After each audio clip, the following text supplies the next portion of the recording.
आप सुन रहे हैं लाइट मोमेंट्स विद रूबी स्नेता।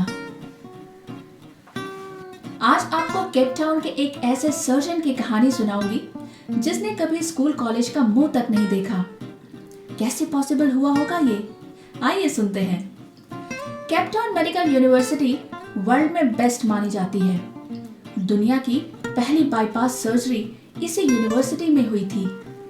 इसी यूनिवर्सिटी में एक इंसान को मास्टर ऑफ मेडिसिन की डिग्री से नवाजा गया जिसने कभी स्कूल का चेहरा तक नहीं देखा।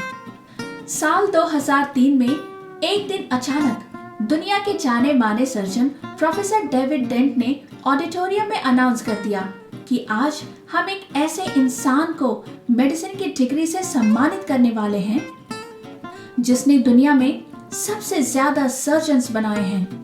वह एक एक्स्ट्रा ऑर्डिनरी टीचर है, एक अमेजिंग सर्जन है और जिसने मेडिकल साइंस को पढ़ा है और इंसानी दिमाग को आश्चर्यचकित कर दिया है। और इसके बाद उन्होंने नाम लिया हैमिल्टन का, तो पूरे ऑडिटोरियम ने खड़े होकर उनका स्वागत किया। यूनिवर्सिटी के इतिहास का ये सबसे बड़ा रिसेप्शन था। हैमिल्टन का जन्म सैनिटानी में हुआ था, जो कि केप टाउन में एक छोटा सा गांव था। चरवाहे का बेटा था, जानवर की खाल पहनता था और नंगे पैर पहाड़ों में घूमता था। पिता के बीमार रहने की वजह से उसने बकरियां चराना छोड़कर केप टाउन में आकर कुछ काम करने की सोची। उन दिनों केप टाउन की ये यूनिवर्सिटी अंडर कंस्ट्रक्शन थी। वह वहां मजदूरी करने लगा। कई सालों बाद जब कंस्ट्रक्शन का काम पूरा हो गया तब उसे वहां घास काटने का काम मिल गया। वो अपना काम पूरी ईमानदारी से करता। 3 साल तक ये काम करने के बाद एक दिन ऐसा आया जिसने उसकी जिंदगी बदल दी। उन दिनों प्रोफेसर रॉबर्ट जॉयस जिराफ के ऊपर रिसर्च कर रहे थे। वे ये देखना चाहते थे कि जब जिराफ पानी पीने के लिए अपनी गर्दन को मोड़ता है तो उसे झटका क्यों नहीं लगता। उन्होंने जिराफ की सर्जरी प्लान की। ऑपरेशन के दौरान जिराफ अपना सर हिलाने लगा, इसलिए उन्हें एक मजबूत आदमी की जरूरत पड़ी जो उसके गर्दन को मजबूती से पकड़ के रख सके। इस काम के लिए हैमिल्टन को बुलाया गया। वो तैयार हो गया। ऑपरेशन 8 घंटों तक चला और हैमिल्टन बिना हिले डुले 8 घंटों तक जिराफ की गर्दन पकड़े रहा। अगले दिन भी प्रोफेसर ने उसे बुलाया। उसके बाद तो यह रूटीन हो गया। इस तरह से वह डबल शिफ्ट में काम करने लगा, क्योंकि अपना घास काटने का काम भी तो उसको करना ही था। पर उसने कभी कोई शिकायत नहीं की। उसके काम के प्रति निष्ठा को देखकर प्रोफेसर ने उसे प्रमोट कर लैब असिस्टेंट बना दिया। अब वह रोज सुबह आता, लैब में जाकर सर्जन्स को असिस्ट करता और यह सिलसिला कई वर्षों तक चलता रहा। 1958 में डॉक्टर बर्नार्ड यूनिवर्सिटी आए। उन्होंने हार्ट ट्रांसप्लांट सर्जरी शुरू की। हैमिल्टन उन्हें असिस्ट करने लगा।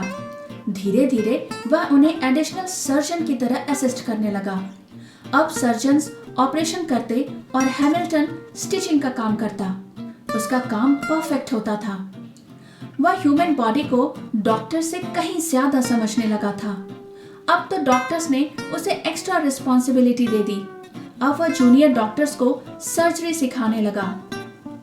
वह मेडिकल साइंस से अनफेमिलियर था, पर दुनिया का one of the best surgeon था। 1970 में उसके लाइफ का एक और बड़ा टर्निंग पॉइंट आया जब उसने लिवर की सर्जरी के समय ऐसे आर्टरी को ढूंढ निकाला जिसने सर्जरी को बहुत आसान बना दिया। बड़े बड़े मेडिकल साइंटिस्ट्स उसके एक्सप्लेनेशन से आश्चर्यचकित थे।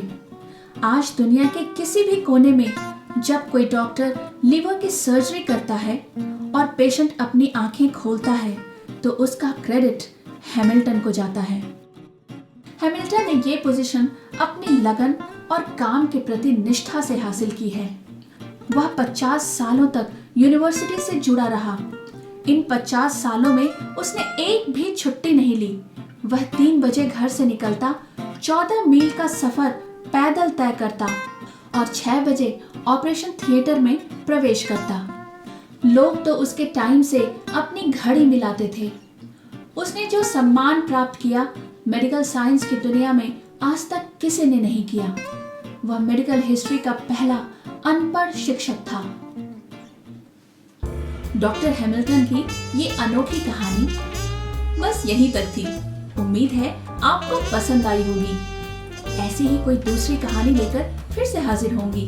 तब तक खुश रहिए और इंतजार कीजिए।